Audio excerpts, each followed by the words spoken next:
au niveau des zones. Donc j'arrive à l'intérieur de mon véhicule, je m'installe au poste conducteur. J'ouvre tout simplement ma boîte à gants pour sortir déjà la notice d'utilisation, le carnet d'entretien. Je démarre mon véhicule. Et je sélectionne donc moi ma vignette intérieure.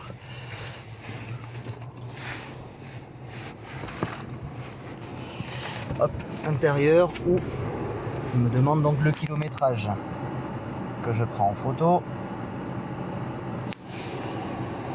Une fois que la photo est nette, on valide en bas à droite avec le bouton.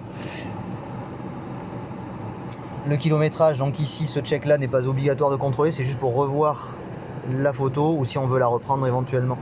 Donc on peut passer directement sur suivant, on rentre le kilométrage, donc 29 765, directement batterie oui. L'intelligence artificielle a trouvé que c'était le bon kilométrage, c'est fonctionnant, non.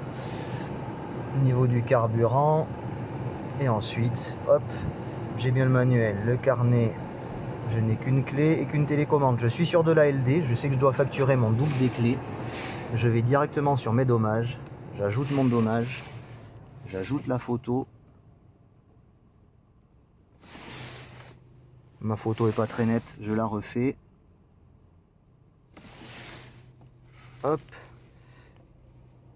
Et là, je valide donc ma clé de contact sans insert qui est manquante. Je choisis et je crée. Je reviens sur mes contrôles et je continue tout simplement. Donc mes checks. Sachant que je clique vraiment sur la petite flèche de droite. Je trouve ça beaucoup plus précis que de cliquer en plein milieu. Voilà, des fois c'est un peu long. Ici mon intérieur est noir. Donc plutôt que de tout scroller, etc. Quand j'arrive là, je mets un grand coup vers le haut et le noir arrive sur la deuxième ligne. Pareil pour le tableau de bord, un coup. Hop. Excusez-moi, je me gèle. Noir. Là, pareil, j'ai du cuir et du tissu. Le semi-cuir, on ne s'en sert pas. Et là, juste radio, le GPS, le stockage. On n'est pas obligé de le mettre si on a un doute. Caméra de recul, ça nous oblige à passer la marche arrière.